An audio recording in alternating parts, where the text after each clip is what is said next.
Démarrage donc de cette émission, Arnaud Akakpo, en attendant l'arrivée d'autres invités. Alors, on parlait des élections générales d'avril 2026. L'opposition peine à désigner son candidat. Ce qui est clair, nous savons que du côté de la mouvance, c'est le ministre des Finances et de l'Économie, Romiad Wadaï, qui a été désigné pour être le porte-flambeau de la mouvance, de cette mouvance au niveau de l'élection présidentielle d'avril 2026. Alors cette semaine, on apprend qu'un processus est lancé du côté des démocrates. Alors, quelle lecture fait de ce acte du parti Les Démocrates? Je suis un peu peiné. Vous êtes peiné pourquoi? Peiné puisque autant la semaine écoulée, je disais que selon la loi, ils ont encore le temps, le parti d'opposition, sinon les opposants ont encore le temps de pouvoir choisir leur candidat. Et que j'avais ajouté que c'est sûr que c'est une stratégie. Oui. Donc je disais que c'est une stratégie. Que chacun a sa stratégie pour aller à la guerre. Ou pour aller au front. Mais je me rends compte que quelques jours plus tard, en tout cas, toujours en fonction de ma lecture, que ce n'était plus une stratégie, mais que cette opposition se retrouve dos au mur, c'est-à-dire qu'elle est bloquée, qu'elle est vraiment en difficulté. Vous êtes sûr? Oui, elle est en difficulté. Parce que si c'est aujourd'hui que on parle c'est-à-dire on est en train de chercher, si c'est aujourd'hui qu'ils sont en train de chercher un duo de candidats, c'est que il y a difficulté. Oui, si c'était une stratégie, ça allait être que, c'est-à-dire ils ne disent rien, et ils sont là, et que bon, ils ont déjà leur candidat, et que bon, on parle et ils disent rien. Mais c'est maintenant qu'on parle de... On a même écouté dans la semaine, je ne sais pas si on peut toujours... Le député Ronga Midofi. Oui, je crois qu'on peut l'écouter dans un instant. Voilà. Qui a dit que, bah oui, un comité est en place et qu'ils sont en train de... J'ai dit, mais là, c'est qu'il y a véritablement un problème. Ce n'est pas maintenant qu'il faut en train de chercher qui positionner. Ça veut dire qu'ils ont été pris de court par la mouvance présidentielle. Et donc c'est là ils sont obligés d'aller chercher qui il faut maintenant positionner pour faire face au duo de candidats. Donc pour vous, l'opposition est en difficulté. C'est clair. Qu'elle est en difficulté même, je dirais même qu'elle est en grande difficulté. Elle est en grande difficulté. C'est pas possible. On parle de l'élection présidentielle. Et figurez-vous, cette opposition savait déjà ce qu'il attendait. Il fallait se préparer. On la voit beaucoup plus dans la réaction. Non, c'est pas possible. Vous devez être dans l'action. Mais c'est à quoi que vous oubliez un peu le passé dans ce pays. C'est tellement peut-être que l'opposition se dit, si tout de suite je dévoile le nom de mon candidat, est-ce qu'on va pas lui créer des difficultés par rapport au dossier administratif? Non, je ne dis pas que dévoiler. Dévoiler, c'est une chose.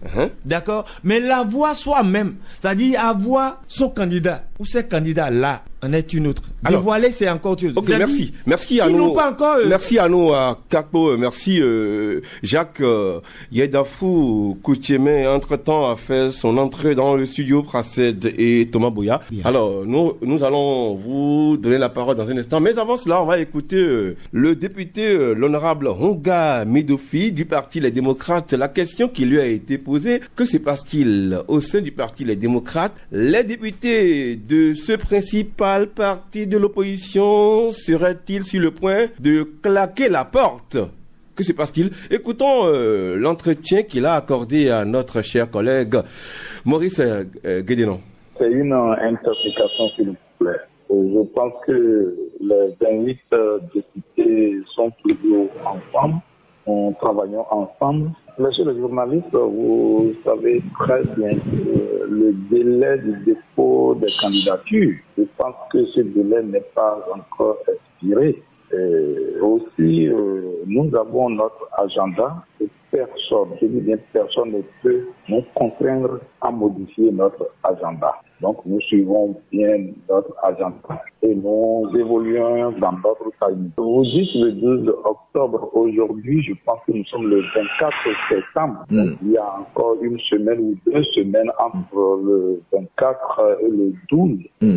Donc le problème ne se pose. Ce qui est sûr, nous allons annoncer notre duo au peuple béninois avant ce délai. Nous avons d'abord commencé, vous vous souvenez bien, le lancement des candidatures pour les communales et les municipales, c'est-à-dire en mettant en place les directives pour cela. Après, nous avons lancé les candidatures pour les législatives, où nous avons mis en place les directives, c'est-à-dire les conditions pour déposer sa candidature pour les élections municipales, pour les élections législatives. Hier, au comité national, nous avons validé les directives pour les candidatures pour les présidentielles hier. Donc aujourd'hui, effectivement, comme vous l'avez bien dit, nous allons installer 2 comités. Il y aura un comité national de candidature pour les élections municipales et communales. Et une autre commission, s'il vous plaît, pour les élections présidentielles. Ces 2 commissions vont étudier séparément les candidatures pour les élections municipales et communales, et l'autre comité va s'occuper des élections présidentielles. Voilà comment fonctionnent les remarques faites par les agents de l'impôt. Ils ne font pas ces remarques par courrier, ils le font verbalement. Alors que le code a été très clair. On fait des remarques une seule fois, et une fois que le candidat satisfait à ces remarques, on doit lui donner son futur. Voilà qu'ils ne le font pas par écrit. Là, quelle preuve le candidat peut avoir pour justifier que les remarques ont été faites une seule fois. Donc, c'est un peu le constat actuellement. Donc, je voudrais demander au directeur général des impôts d'instruire ses collaborateurs à désormais nous faire les remarques par écrit conformément au code électoral. Le député du parti Les Démocrates, l'honorable Ronga Medofi, joint au téléphone par Maurice Guédenon. Vous avez entendu, il n'y a pas de souci, il n'y a pas de problème au niveau du parti Les Démocrates. En tout cas, le parti Les Démocrates reste un parti soudé. Alors, Jacques Yedafou, puisque vous avez écouté certainement le développement fait par notre cher collègue Arnaud Akako, qui estime que, en l'état actuel des choses, par rapport surtout à l'appel à candidature qui a été lancé, puisque 2 commissions sont mises sur pied au niveau donc de ce parti pour connaître des différentes candidatures. Alors, pour Arnaud Akako, le parti Les Démocrates est en difficulté. Que diriez-vous? Je crois que je l'ai souvent dit ici. Vous dites la même chose? Je l'ai souvent dit ici. Et vous pensez que le parti Les Démocrates est en difficulté? Est-ce que vous le dites aussi? Suivez un peu mon développement et vous allez comprendre là où je voudrais en venir. J'ai souvent dit ici que lorsque vous êtes... je vais considérer les joutes électorales là comme un match de football, d'accord? Et nous avons 2 communes qui doivent jouer à ce match. Nous avons sans doute la commune de Parakou et la commune, je vais dire n'importe quoi, la commune de Boïkon. Ok. D'accord. Pourquoi vous prenez Parakou, Boïkon? Oh non, j'ai dit, je vais dire n'importe quoi, j'ai choisi. Okay. C'est un choix comme ça. C'est une caricature. C'est une caricature. On Nous vous ne sommes l'accorde. pas dans le cas Non. Donc, on vous l'accorde, Jacques, allez-y. Voilà. Donc, il se fait que nous connaissons depuis fort longtemps que ces 2 communes doivent s'affronter dans un match de football. Tel jour. Et nous connaissons déjà le jour. Nous connaissons les arbitres. Nous connaissons tout. Et comme on le dit souvent, les communes devraient faire appel à leurs meilleurs joueurs ou à leurs ressortissants pour faire une sélection. Donc, sélectionner les meilleurs joueurs, les entraîner pendant un moment pour les aligner sur le terrain le jour J. Il se fait que parmi les 2 communes-là, je vais dire une fois encore n'importe quoi, la commune de Boïkon a déjà sélectionné ses joueurs, d'accord? Je vais dire déjà à un peu près de 2 mois avant ou même plus, la commune de Boïkon a déjà sélectionné ses joueurs, à commencer par les entraîner. Les joueurs titulaires comme remplaçants sont déjà connus. Le 11 est connu, le 11 et les remplaçants. Voilà, sont connus. pendant ce temps que Boïkon est en train de se préparer activement donc pour le match à venir. Pour le match, c'est-à-dire les joueurs s'entraînent. Parakou tourne encore. Et à peine 3 semaines de ce match, c'est à peine à 3 semaines de ce match que Parakou commence par demander aux gens de venir, de se manifester pour qu'on puisse les sélectionner. Donc, juste là, Parakou n'a pas encore sélectionné ses joueurs. Alors que les joueurs de Boycon sont déjà en train de se préparer. Techniquement, vous pensez que au jour J, Parakou pourra tenir? Parce qu'il faut quand même un temps de familiarisation pour que les joueurs puissent s'habituer au terrain, puissent s'habituer à leur jeu entre eux, puissent harmoniser leur jeu. C'est exactement ce à quoi nous assistons aujourd'hui sur le terrain politique. Nous avons la mouvance qui, depuis le 31 août dernier, a dévoilé son candidat et quelques jours après, le ticket est dévoilé. La mouvance a prévu, je crois, investir son ticket présidentiel le week-end prochain. Le week-end prochain, il faut qu'on puisse situer les gens. Quand on dit 4, les gens vont penser que c'est les gens vont penser que c'est loin. Samedi prochain, on va investir leur candidat. Et c'est maintenant que l'opposition, conduite par les démocrates, demande. Bon, ils viennent de finir de mettre en place le comité qui va étudier les dossiers. Vous voyez un peu le déséquilibre qu'il y a. Or, vous savez que stratégiquement, lorsque vous jouez à un match, celui qui attaque impose le rythme du match. Mais nous sommes là avec des démocrates qui subissent le rythme. C'est cela. Et je me demande si ce grand parti a vraiment fait recours à de bons stratèges, de bons coachs pour mettre en place la tactique qu'il faut pour gagner. Merci à vous, Jacques. Attendez un instant, puisque nous avons réussi à joindre au téléphone Josaphat Da Bolinon. Il est journaliste. Josaphat, bonjour. Bonjour, M. Lafasso. Bonjour, auditeur et auditrice de KPFM. Alors, dites-moi, quelle analyse faites-vous de la situation qui prévaut aujourd'hui au sein du parti Les Démocrates? Ce parti se fait toujours désirer. Des commissions sont mises en place pour connaître le duo de candidats à l'élection présidentielle de 2026. Pendant ce temps, la mouvance a déjà dévoilé le nom de son porte-flambeau. Quand vous parlez de se faire désirer, j'ai juste l'imagination d'une dame qu'on drague des mois et des années durant et qui ne se laisse pas prendre dans le piège amoureux de monsieur. Non, ce n'est pas se faire désirer au niveau du Parti Les Démocrates. Je suis persuadé, je reste convaincu d'ailleurs, que les responsables du parti, les démocrates, sont en train de suivre la ligne directive du parti et sont en train également de suivre l'idéologie même du parti. C'est quoi la démocratie? La démocratie, pour moi et pour la définition classique que nous connaissons, c'est le pouvoir par le peuple et pour le peuple. Et le parti se fait appeler les démocrates, ce qui veut dire qu'ils sont ancrés dans les idéaux de la démocratie. Et pour un responsable politique, pour un observateur qui est attaché à la démocratie, les responsables, en tout cas le parti, est aujourd'hui dans la droite ligne en laissant le peuple librement choisir. En tout cas, quand je parle du peuple, c'est le peuple qui constitue donc, qui sont adhérents à cette formation politique. Donc, laisser cette chance et ce privilège, entre griffes, bien sûr, encore que c'est un droit, à la limite, à ces militants, à ces sympathisants, de véritablement porter leur choix sur un candidat. Puisque, vous savez, être président de la République, c'est comme être un mari dans un foyer.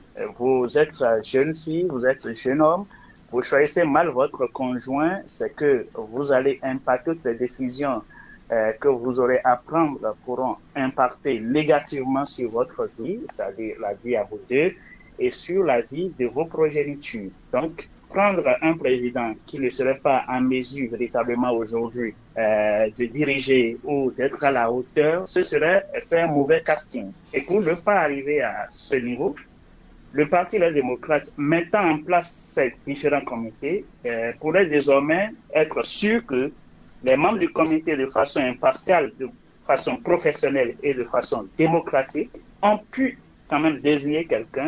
En tout cas, ça ne peut pas être à l'unanimité à 100%, mais au moins à 80 ou 75%, qui reçoit l'assentiment de ces militants pour être portés à la magistrature suprême. Josaphat, ce n'est pas se faire désirer. Et quand vous parlez de la mouvance oui. qui a déjà dévoilé son candidat, en fait, quand on analyse bien, ce n'est pas la mouvance qui a dévoilé son candidat, mais c'est le président Patrice Talon qui a dévoilé son candidat. Et les deux partis, en tout cas les autres partis qui soutiennent le régime en place, ont dû adhérer à ce choix, ont dû accompagner le président dans ce choix et ont accepté ce choix. D'ailleurs, ils n'ont même pas d'autre choix que d'accepter le cas. Donc ça a été ça. Le Parti Les Démocrates essaie véritablement de démocratiser. Dans une formation politique normale, c'est ce qui devrait être fait. C'est de faire un battle à l'interne, c'est d'organiser une élection à l'interne, comme ce que nous voyons dans les autres pays. Mais Josaphat Dabolino, oui. Est-ce que vous m'entendez? Mais pourquoi c'est vrai que pour vous, vous comprenez un peu la stratégie du Parti Les Démocrates, mais pourquoi c'est maintenant? Est-ce que c'est pas un peu tard? Non, pourquoi c'est maintenant? Non, oui. En fait, il n'est jamais trop tard, par exemple, de faire le bon choix. Dites-moi, ils auraient pu faire ils auraient pu dévoiler toutes ces stratégies il y a 6 mois, et que vous, en tant que journaliste, d'autres observateurs auraient dit, mais c'est déjà trop tôt, vous allez épuiser, cela. Parce que la course à la magistrature suprême, c'est une course d'endurance. Ce n'est pas la vitesse, c'est une course d'endurance. Et quand vous lancez trop tôt, vous serez épuisé, vous ne pouvez pas être en mesure de tenir jusqu'à la fin. Alors, si vous voulez courir, je prends juste un exemple de KPFM, par exemple, au carrefour La Roche. Cette vitesse que vous allez emprunter, ce ne serait pas la même chose quand vous voulez courir de KPFM jusqu'à Étoile Rouge. Donc, il y a la stratégie à mettre en place. Donc, ce n'est pas trop tard. Donc, peut-être que le calendrier de la Sénat aujourd'hui voudrait que déjà en octobre ou fin octobre au plus, que les gens, ceux-là qui veulent quand même participer à ce scrutin présidentiel, puissent commencer par se dévoiler et à remplir les formalités au niveau de la Sénat. Donc, ils ont approximativement 1 ou 1 mois et demi pour véritablement mettre en place, pour permettre à... Et je disais qu'en fait que dans une formation politique sérieuse, la bataille devrait également se faire à l'interne, ce qui n'a pas été le cas avec les partis de la mouvance présidentielle. On aurait quand même aimé, parce qu'on a toujours dit que l'UP, c'est le plus grand parti du Bénin, étant avec autant de maires, étant autant d'élus. Donc on aurait quand même aimé que déjà à l'interne également, qu'il y ait un comité qui avait travaillé et qu'il y ait une élection à l'interne, les préliminaires ou une sorte d'élection pour désigner les potentiels candidats. Alors, et comme il veut présenter un seul candidat, c'est-à-dire les partis de la mouvance, qu'on confronte également tous les autres candidats de BR, de MOEL et d'autres formations politiques qui soutiennent les actions du gouvernement, qu'on les confronte et qu'on désigne à la fin un duo parmi tout le lot.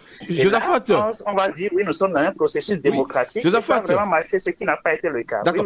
Josaphat, c'est à quoi que vous n'avez pas suivi, vous n'avez pas écouté les leaders des deux partis de la mouvance, Ablai Biotchane et Joseph Diogbenou, quand vous dites que apparemment, visiblement, d'après vous, c'est comme si Roméa Wadaï serait imposé par le chef de l'État.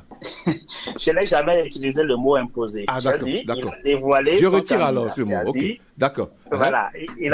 Il a dévoilé un nom. Okay. Et le nom a été accepté par les autres partis. Mais lorsque vous parlez, c'est comme si les deux partis ne sont pas associés à la désignation, au choix de Roméa Wadaï, que c'est comme si c'est le choix personnel de Patrice Talon.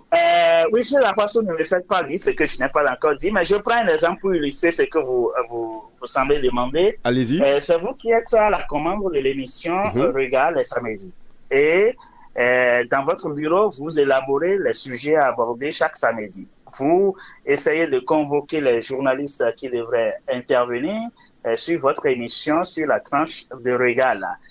Est-ce que quand nous venons et que vous nous faites la proposition de vos sujets, est-ce que nous avons des amendements? Si oui, parfois, nous avons des amendements, mais au finish, ce sont plus vos propositions qui passent. Et c'est exactement ce qui s'est passé. Oui, le chef de l'État a réuni les responsables des autres formations politiques, leur a dit, OK, le scrutin présidentiel s'approche, Est-ce que vous ne voyez pas que l'exemple que vous donnez là, ça ne tient pas la route? Parce que là, nous sommes dans le cadre d'une émission. Quand c'est une émission, qu'on invite des journalistes ou bien des invités, mais on leur soumet les sujets. On n'a pas forcément besoin d'attendre qu'ils amendent les sujets. Mais qui a la commande des formations politiques, qui est le patron de ces formations politiques de la mouvance présidentielle? C'est Patrice Talon, il n'y a pas de... Ne me dites pas que aujourd'hui le président Patrice Talon va décider de quelque chose ou a fait une suggestion. Vous savez, quand on a une personnalité en face, les suggestions sont beaucoup plus des autres en griffe. On a beau envie de changer les choses, mais on se dit c'est l'autorité quand même qui a parlé. Donc c'est exactement ça. Moi, c'est vrai que Romier Wadaï aujourd'hui est désigné, les autres formations politiques l'ont accepté, tant mieux. Le peuple pourra décider au soir du scrutin présidentiel en 2026 si effectivement c'est également leur choix. Nous allons attendre pour voir. Mais ce qui est sûr et ce qui est certain aujourd'hui, c'est qu'il y a des communicants, des communicateurs, des acteurs politiques, des observateurs, des activistes également, qui présentent aujourd'hui le candidat de la mouvance présidentielle comme déjà le président et déjà la campagne présidentielle en faveur de ce candidat désigné.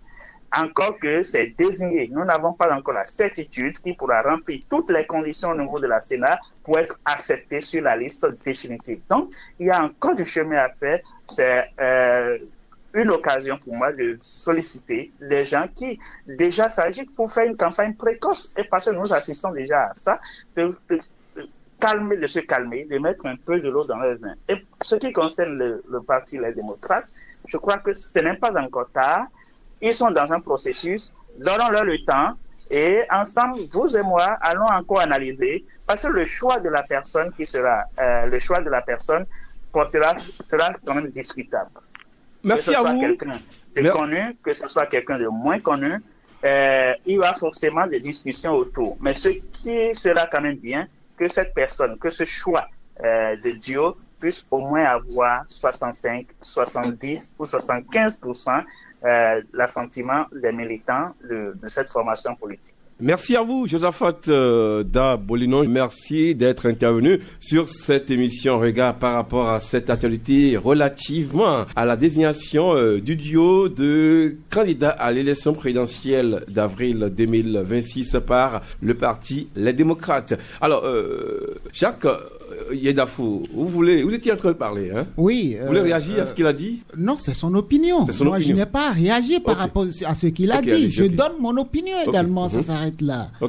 Donc, je disais que on a l'impression que le parti Les Démocrates est très en retard. En retard parce que nous sommes pratiquement à 2 semaines du dépôt des dossiers à la Sénat, 12 au 14. Et je me rappelle, le président de ce parti invitait ses militants et sympathisants à patienter jusqu'au 14 octobre pour savoir qui sera le candidat. Et ce n'est que cette semaine qu'on a mis en place cette commission. Cette commission qui va travailler jusqu'à ce qu'un ticket soit révélé.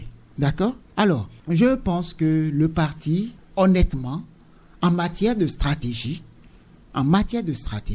je pense que le parti s'est fait distancer par son vis-à-vis. Et alors, vous êtes en train de parler des conséquences de ce tas, c'est ça, hein? Oui. Les implications. Je ne parle pas. Voilà, les implications. Parce que...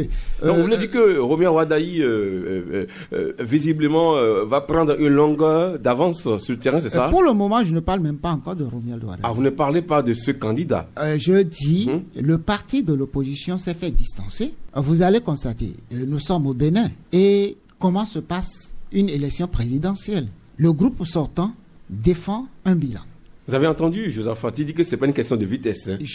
C'est son point de vue. Je n'ai pas à le contredire ou à dire. Je donne mon point de vue. Je n'ai pas à m'aligner ou à aller contre ce qu'il a dit. Il a donné son point de vue. Vous ne partagez pas les mêmes opinions par rapport à la question. Je dis bien, en matière d'élection, le groupe sortant défend un bilan. D'accord? Et propose une continuité dans les actions en cours. Mais le groupe en place le groupe en face, je vais dire, propose quoi? Normalement, à l'heure où nous parlons, dans les débats d'opinion devraient avoir lieu. Quelle est l'alternative, c'est ça? Quelle alternative l'opposition nous présente aujourd'hui? D'abord, dans les idées, dans le débat, à part nous allons... La campagne n'est pas encore lancée officiellement. Mais non, ce n'est pas affaire de campagne. Il y a une période de pré-campagne. Et lorsque vous aspirez à diriger un groupe, vous avez l'obligation de partager vos idées avec ces gens-là. Alors, l'opposition juste là, à part, nous allons tout faire pour libérer les prisonniers politiques. Qu'est-ce qui pourrait expliquer ce retard que connaît l'opposition? Qu'est-ce qui pourrait expliquer ça? Ils sont les seuls à savoir. Moi, je ne peux pas savoir. Alors, Jacques, gardez la ligne, restez avec nous. On va rapidement se rendre du côté du téléphone. Nous avons réussi à joindre notre cher ami Serge. C'est bien ça. Serge Avidjemin, est-ce que vous m'entendez, Serge? Bonjour, le président Faso. Bonjour Serge. Bonjour à tous. Bonjour Serge, vous êtes journaliste. Alors, on voudrait avoir votre opinion par rapport à cette question relativement à la désignation du duo de candidats à l'élection présidentielle d'avril 2026 par l'opposition. On estime que pour certains, l'opposition est en retard, pour d'autres, l'opposition est en train de mener une stratégie. Qu'en pensez-vous? Que dites-vous? Je crois que c'est beaucoup plus une stratégie que le retard. Ok. C'est une stratégie que le retard parce que la loi, qu'est-ce que la loi dit? La loi n'a pas fixé un délai. Et quand vous écoutez Patrice Talon à son époque, lui-même, il avait dit qu'il donnerait le nom de son candidat le plus tard possible. Donc c'est la loi, que l'opposition est en train de respecter, ce qu'on veut dire. Exactement, okay. Puisque donc, le dépôt des candidatures, c'est à partir du 10. Okay. On est d'accord, du 10 octobre, si je ne me trompe. Donc l'opposition n'est pas en retard. Ils sont dans le délai, Moi, je crois que si l'opposition devrait suivre le rythme que la mouvance devrait lui imposer, ils ne réussiraient pas à atteindre leur objectif. C'est vrai que, comme dans tout parti politique, il peut y avoir des dissensions, des personnalités ont cette envie, n'est-ce pas, de porter la voix des démocrates pour aller aux élections. C'est pas ce qui s'est passé dans la mouvance où on a constaté que même si les gens essaient quand même de justifier que c'est un matin, Patrice Talon s'est levé et dit bon voilà, c'est Wada qui est mon candidat. Vous l'avez vu où? Vous l'avez vu où, Serge Avidjemin? Pardon? Vous l'avez vu? Vous dites que Patrice Talon s'est levé pour... Mais écoutez, est-ce que vous avez eu des primaires au niveau du BR? Est-ce que vous avez vu des primaires au niveau de... On peut pas tout savoir, non? On n'est pas membre du parti. Attendez. Oui, il n'y a pas eu de primaires au niveau des autres partis. Par contre, au niveau des démocrates, ils ont estimé qu'il faut mettre sur pied un comité. Mais c'est maintenant? Écoutez, il n'est jamais tard de faire. S'il l'avait fait depuis longtemps, je suis sûr que connaissant les stratégies, n'est-ce pas, de pouvoir en place, il y aurait toujours eu ce que vous savez au sein, n'est-ce pas, de ce parti. Donc moi je crois. Qu'est-ce qu'on sait? On met en place, on met sur pied un comité pour faire le travail, et puis après on remplit ça public et tout le monde est d'accord. Moi je crois qu'on n'est pas encore, c'est pas encore tard. Donc pour vous, l'opposition n'est pas en difficulté, c'est ça? Ils ne sont pas en difficulté. Ils ne sont pas du tout en difficulté. L'opposition est en train de jouer le jeu. Et je crois que c'est pour la première fois que Boni Yahi est en train, n'est-ce pas, de faire le travail que les gens lui avaient demandé. Et je suis d'accord. Vous avez suivi hier Malik Gomina sur la chaîne de télévision Canal 3. Il dit qu'en son temps, Boni Yahi avait presque imposé, comme actuellement, je parlais de Lionel Zinsou. C'est de ça qu'il s'agit. Vous imposez quelqu'un à votre groupe, les gens sont obligés, n'est-ce pas, de suivre.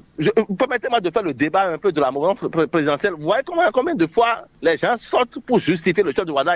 Ce n'est pas un choix naturel, ce n'est pas un choix consensuel. Donc tout le monde sort pour aller, n'est-ce pas, dans le sens, n'est-ce pas, de ce que le chef a dit. Et c'est fini. Donc moi je crois que l'opposition, c'est vrai, on peut estimer que ça vient tard, ce qu'ils sont en fait, mais je crois qu'ils sont plus dans une stratégie que, n'est-ce pas, dans